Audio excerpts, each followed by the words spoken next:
이런 이야기를 들어보신 적이 있는지 모르겠습니다. 주일에는 슈퍼에 가서 뭘 사 먹으면 안 된다. 네. 주일은 외식하면 안 된다.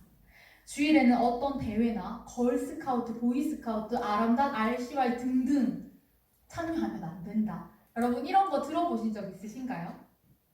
제가 너무 라떼 같은 이야기를 한 건 아닌지 모르겠습니다. 실제로 제가 어릴 때만 해도 이렇게 말씀을 이렇게 하는 이야기를 들었어요. 그리고 실제로 제가 주일날 예배를 마치고 나서 언니, 오빠, 동생들이 꼭 슈퍼에 가더라고요. 그러면 저도 함께 따라갑니다. 근데 그 따라가는 발걸음이 너무 부끄러운 거예요. 막 걱정이 되는 거예요. 들키면 어떡하지?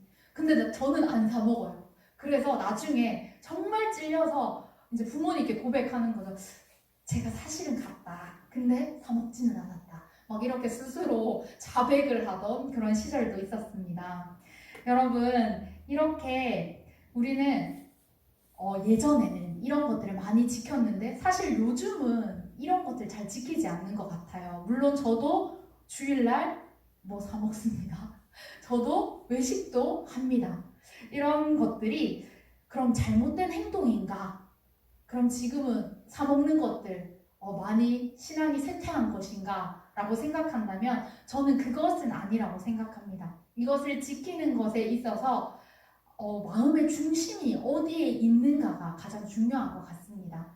그래서 우리의 마음이 하나님 앞에서 어떤 마음가짐을 하고 있는가, 그것에 따라서 이것이 진심이 될 수도 있고 아니면 그냥 외식하는 자, 밥을 사 먹는 거 말고요, 남에게 보이거나 이런 그냥 모습이 비춰지는 것에 만족하는 것, 이것으로 머물 수 있게 되는 것이죠.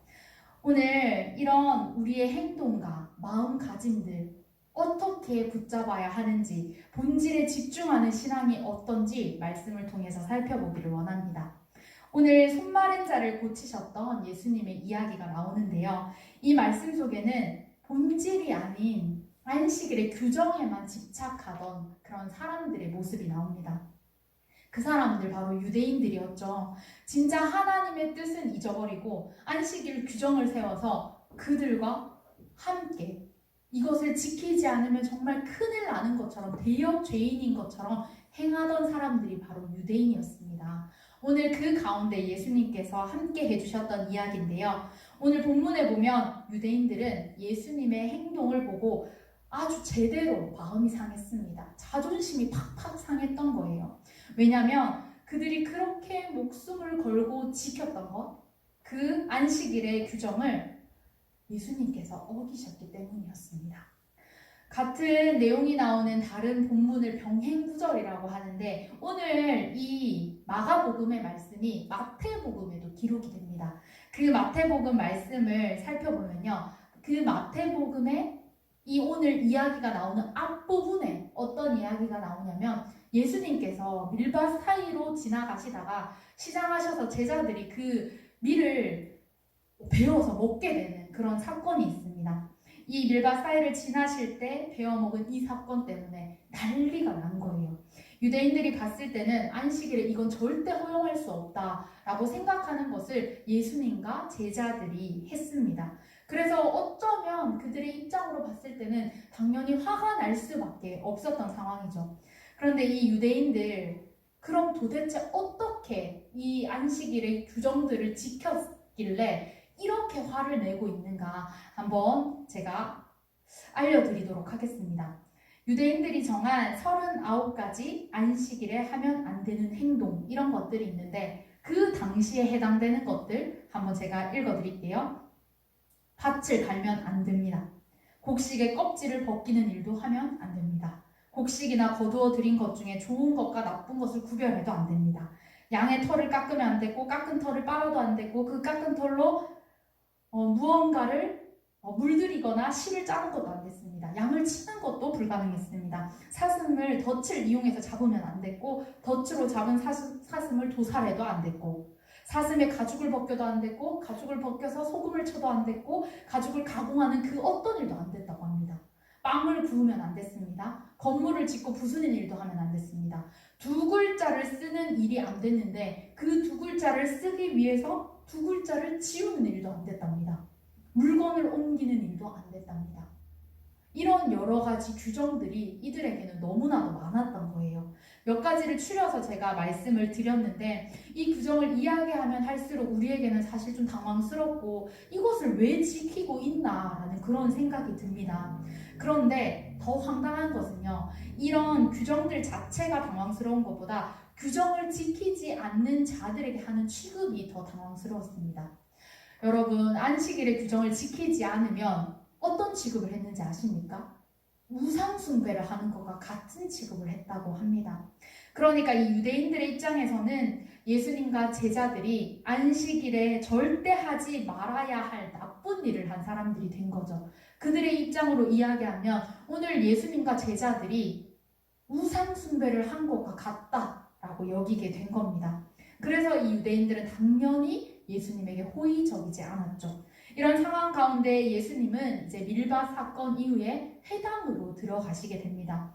예수님이 장소를 옮겨서 회당에 들어가셨을 때도 역시 그곳에 있던 유대인들이 있었는데 그 전에 그 밀밭 사이로 가셨을 때 그 논란을 일으켰던 화를 냈던 사람들 바리새인들인데요. 그 바리새인들이 이 회당에도 존재를 합니다.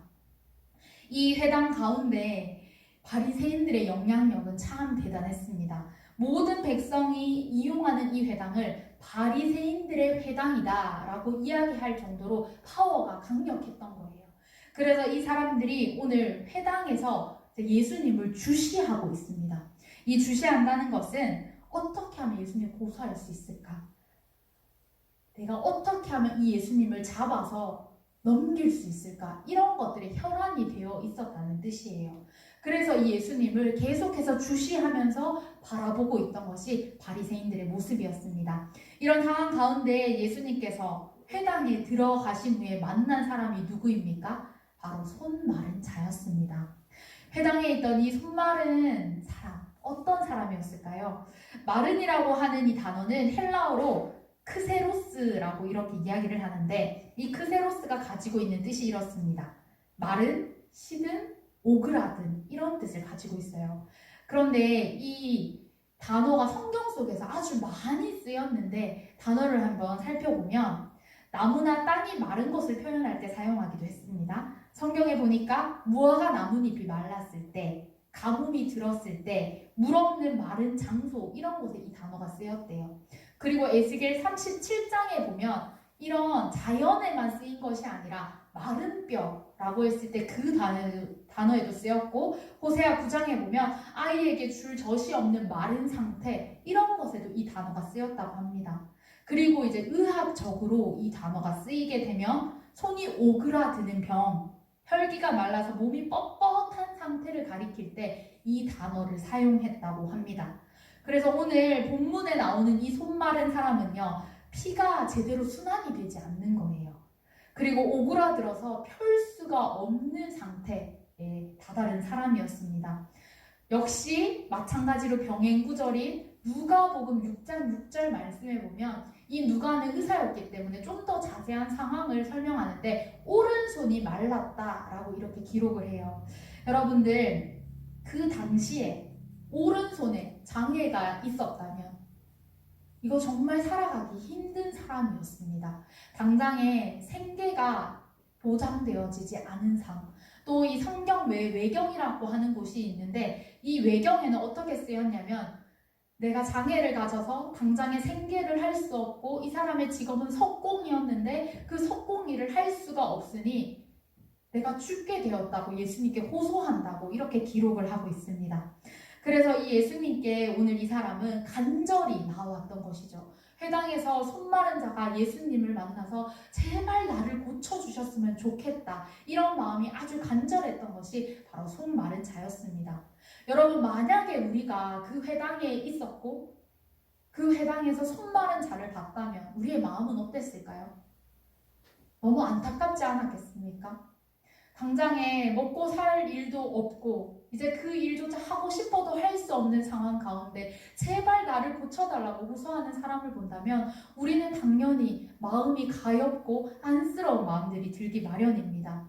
그런데 오늘 그 회당에 있던 바리새인들의 마음은 그 손마른 자에게 향하지 않았습니다. 그저 그 손마른 자를 이용하려고만 했습니다. 예수님이 어떻게 하시는가를 보고 이제 그 손마른 자를 이용해서 사내들인 동해에 예수님을 팔아넘길 생각이었던 거죠. 고발할 생각이었던 거죠. 이 사람의 아픔과 이 사람의 상황과 이 사람이 어떤 생각을 가지고 있는지는 안중에도 없고 오로지 자신의 이익들만을 위해서 그 목적만을 위해서 이 손마른 자를 취급하고 있었던 것입니다. 그런 예수님을 고발하려고 했던 자, 오로지 예수님을 고발하기 위해서 그곳에만 관심을 쏟았던 이 사람들과는 달리 우리 예수님께서는 이 손마른 자를 주목하십니다. 예수님은 이 자리를 피하실 수도 있었습니다. 사실 예수님의 능력을 생각해보면 오늘 이 병을 고칠 수도 있고 내일 이 병을 고칠 수도 있는 상황이었습니다. 그런데 오늘 예수님은 이 손마른 자를 주시하셨고 이 손마른 자를 고치심으로 반드시 그들에게 알려주고 싶었던 말씀이 있었던 거예요. 그들에게 꼭 알려주기를 원하셨던 그 본질이 있었다는 것이죠. 그럼 예수님께서 이제 이 안식일에 손마른 자를 왜 고쳐주셨는지 더 자세하게 알아보도록 하겠습니다. 그 답은 우리 본문의 4절 말씀에 기록되어져 있습니다. 제가 읽어드릴게요. 안식일에 선을 행하는 것과 악을 행하는 것, 생명을 구하는 것과 죽이는 것, 어느 것이 옳으냐? 예수님께서 이 손마른 자를 고쳐주시기 전에 먼저 이렇게 질문을 던지십니다. 이 사건 조금 더 자세히 보면 마태복음에 기록되어 있는 말씀 한번 보도록 하겠습니다. 마태복음 12장 10절에서 12절 말씀의 내용인데요. 사람들이 예수님께 먼저 이렇게 물었습니다. 예수님, 안식일에 병을 고쳐도 됩니까? 이렇게 물으셨어요. 그러자 11절에 예수님께서 이렇게 이야기를 하시는 거예요. 너희 중에 양 한 마리를 가진 사람이 있는데 만약 그것이 안식일에 구덩이에 빠졌다면 그것을 붙잡고 끌어내지 않겠느냐? 예수님이 이렇게 말씀하셨습니다. 그리고 이렇게 말씀하시죠. 사람이 양보다 더 귀하지 않느냐?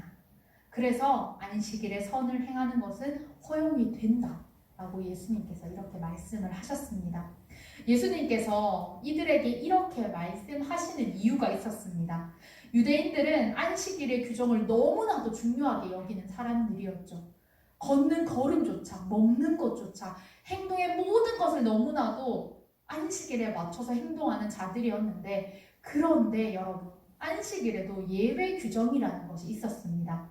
그 예외 규정의 내용은 이런데요. 자신의 재산 중에 양 한 마리밖에 없으면 안식일에도 그 양을 구할 수 있다는 거예요. 자신이 지금도요, 유대인들은 엘리베이터 버튼조차 누리지 않는 그들이 양 한 마리밖에 없었을 때는 직접 그 구덩이에 들어가서 그 양을 끌어올릴 수가 있었던 것이 바로 예외 규정이라는 것이었습니다. 그렇다면 오늘 예수님께서 이렇게 말씀하고 계시는 거죠. 안식일에 그 구덩이에 빠진 양도 구하는데 하물며 이 생명 구하는 거, 사람의 생명을 구하는 건데 이것이 더 소중한 것이 아니냐, 예수님께서는 이렇게 이야기하고 계신 겁니다. 예수님께서는 사람의 생명에 안중이 없던 자들, 규정에 얽매여서 그저 그 규정에만 목매던 자들의 마음을 꿰뚫으셨습니다. 말씀은 예수님께서 그들의 마음의 완악함을 보시고 탄식하셨고 화가 나셨다고 이렇게 기록하고 있습니다. 예수님은 사람의 생명이 얼마나 귀한지, 그 사람의 마음이 지금 어떻게 죽어가고 있는지 집중하셨던 겁니다. 예수님 이렇게 생명을 귀하게 여기시면서 이제 이 사람의 육신의 고통뿐만이 아니라 영혼의 신음소리도 들으시고 고치시기로 작정을 하신 것이죠. 그래서 그 회당에 있던 손 마른 자에게 가셔서 이렇게 말씀하십니다. 내 손을 내밀라. 손 마른 사람이 예수님께 손을 내밀자 어떤 일이 일어났습니까? 그 손이 깨끗하게 회복되었다고 말씀은 기록하고 있습니다. 단지 그 사람의 육신의 고통뿐만이 아니라 그 사람의 생활과 그 사람의 마음과 그 사람의 영혼의 모든 것까지 예수님께서 고쳐주신 겁니다. 유대인들은 죽은 규정에 목을 메고 있었지만 예수님은 오늘 이 일을 통하여서 진짜 생명이 흘러가는 일을 하신 겁니다. 그리고 예수님은 오늘 이 불완전한, 불안정한 이 규정을 완전하게 고쳐주셨어요. 생명도, 사람의 생명도 어떻게 하지 못하는 이들 가운데 완전한 규정을 허락하신 겁니다. 그러면 오늘 여러분 안식일을 지키는 것의 진짜 의미는 무엇일까요? 그리고 우리가 안식일을 어떻게 보내야 하는 걸까요? 하나님이 허락하신 이 안식일에 생명을 존중하지 못하고 자기들 법에 매여서 힘들게 살라고 하나님 허락하신 것 아니기 때문에 우리는 안식일을 바르게 지키는 믿음을 가져야 합니다. 이스라엘 백성들이 원래 어떤 백성이었습니까? 이 이스라엘 백성들은 430년간 애굽의 노예로 살아가던 사람들이었어요. 노예는 주인과는 정반대의 삶을 살아가는 자들이었죠. 자유가 있었습니까? 없었어요. 주인이 그저 시키면 시키는 대로 했을 뿐이고 그 사람들 가운데 주도적으로 자신의 생각을 가지고 할 수 있었던 것은 아무것도 없었습니다. 주인은 자유와 쉼을 누렸지만 노예는 그 어떤 자유와 쉼도 누릴 수 없는 삶을 살았습니다. 오늘 이스라엘 백성들이 이런 삶을 430년 동안 살았다는 거예요. 그래서 하나님께서는 오늘 이들 가운데 진짜 자유와 쉼을 주시기 위해서 이 안식일을 허락하셨습니다. 그렇기 때문에 이 안식일에는 진정한 자유와 쉼이 회복되어야 합니다. 200만 이스라엘 백성들이 광야로 나아가게 되었습니다. 하나님께서는 노예로부터의 모든 결박을 푸시고 이제 그곳 가운데서도 쉼을 잃어버린 자들에게 쉴 수 있는 주도권과 그리고 더 나아가서 한 사람의 영혼이 바로 설 수 있도록 계속해서 훈련하시면서 이들에게 안식을 주셨습니다. 이러한 하나님의 방법은 그 광야로 끝나지 않습니다. 여러분, 이 방법이 예수 그리스도까지 이어지게 되는 것이죠. 예수 그리스도를 보내주시면서까지 계속해서 하나님은 우리에게 안식하라 말씀하고 계시는데 예수님이 이 땅에 오신 이유를 보면 우리는 그것을 알 수 있습니다. 우리는 죄의 노예가 되어서 날마다 하루하루를 살아가는 인생이죠. 우리는 죄에 얽매여서 날마다 죄 가운데 신음하고 고통하며 살아가는 존재들입니다. 그런데 예수님께서 이 땅에 오셔서 어떤 일이 일어났습니까? 예수님께서 그 짐을 진다 말씀하십니다. 예수님이 모든 노예로부터의 그 생활 속에서 우리를 해방시켜 주시고 우리를 자유케 하신다고 말씀하셨습니다. 오늘 예수님이 십자가 지심으로 이제 우리는 더 이상 죄값을 치르지 않아도 됐습니다. 왜냐하면 예수님께서 그 모든 죄값을 치르셨기 때문입니다. 그래서 오늘 이것은 우리와 너무나도 큰 상관이 있는 말씀입니다. 오늘 하나님께서는 우리의 현재뿐만이 아니라 과거에까지 그리고 미래에 있는 모든 것까지 우리를 자유롭게 하시고 우리에게 진정한 쉼을 주고 싶다고 말씀하시는 분입니다. 우리에게 진정한 쉼이란 그 하나님의 뜻을 알고 하나님이 우리에게 주시는 그 시간 가운데 그 거룩함 안으로 들어가서 하나님의 시간 안으로 우리가 깊이 들어가는 것을 이야기합니다. 그 시간 속에서 우리는 무엇을 느낄 수 있냐면 하나님의 임재함과 하나님의 역사와 성령의 함께하심, 성령의 충만함을 느낄 수 있게 되는 겁니다. 그것이 우리에게는 죄의 모든 짐을 풀어버리고 주님께 맡기고 자유한 쉼을 누리는 그런 삶이라는 겁니다. 여러분, 오늘 우리 가운데 진정한 쉼이 있습니까? 여러분들 어떻게 살아가고 계십니까? 유대인들처럼 잘못된 방법을 가지고 쉼을 고집하면서 살아가고 있지는 않습니까? 그 유대인들이 안식일의 규정이라고 하면서 지켰던 모든 것들은 자신들에게 안식의 진정한 의미가 아니라 오히려 옥죄는 일, 남을 정죄하는 일, 더 힘든 상황 속으로 들어가는 일밖에 되지 않았습니다. 하나님께서 우리에게 허락하신 것은 아들 예수님을 통해서 완벽하게 쉴 수 있는 방법을 허락하시고 우리가 만들어낸 것, 우리가 규정 지어져 있던 모든 것들을 깨어버리고 주님께로 더 깊이 나오게 해주신 방법입니다. 그럼에도 우리는 오늘 참된 안식의 본질을 잊어버리고 살아갈 때가 너무나도 많은 것 같습니다. 마태복음 11장 28절에 보면 예수님이 이렇게 말씀하십니다. 수고하고 무거운 짐진 자들아 다 내게로 오라. 내가 너희를 쉬게 하리라. 예수님께서 왜 이런 말씀을 하셨겠습니까? 우리가 교회에 나온다고 하지만 예수님을 믿는다고 하지만 이 세상에 살아가면서 충분한 안식을 누리지 못하고 그 짐을 주님께 맡기지 못했기 때문에 오늘 주님 우리에게 이런 말씀하고 계시는 겁니다. 예수님은 죄의 노예로 살아가던 우리를 위해서 이 땅에 오셨습니다. 우리를 위해서 피 흘리셨습니다. 우리를 위해서 십자가 지셨습니다. 우리를 위해서 고난 당하셨습니다. 오늘 수고하고 무거운 짐진 모든 것을 나에게 맡기라고 말씀하십니다. 이미 우리에게 주신 모든 것들을 우리가 이제는 누리기를 소망합니다. 주님이 우리에게 맡기라고 했는데 우리는 잠깐 맡기는 것 같은데 다시 그 짐을 지고 갑니다. 그리고 완전한 쉼과 자유로 나아가지 못하는 삶을 살아갑니다. 오늘 주님께서는 그 모든 것들을 깨트려버리고 나아오라 말씀하십니다. 나의 시간 속으로 들어와서 너희가 진정한 쉼과 자유를 누리라고 말씀해주고 계십니다. 손마른 자와 함께 하신 예수님께서 오늘 우리를 만나주시고 우리와 함께 해주신다고 말씀하시는 가운데 오늘 우리가 그냥 돌아가지 않기를 소망합니다. 이제 주님을 꼭 만나시고 우리가 짊어진 모든 무거운 짐을 주님께 내려놓고 주님 안에서 참된 평안함을 누리며 사시기를 소망합니다. 여러분, 우리가 지금 사순절 기간을 보내고 있습니다. 사순절 기간을 보내면서 우리에게 예수님의 십자가는 어떤 의미가 있습니까? 그 십자가를 바라본다면 우리의 짐 내려놓지 않아도 되겠습니까?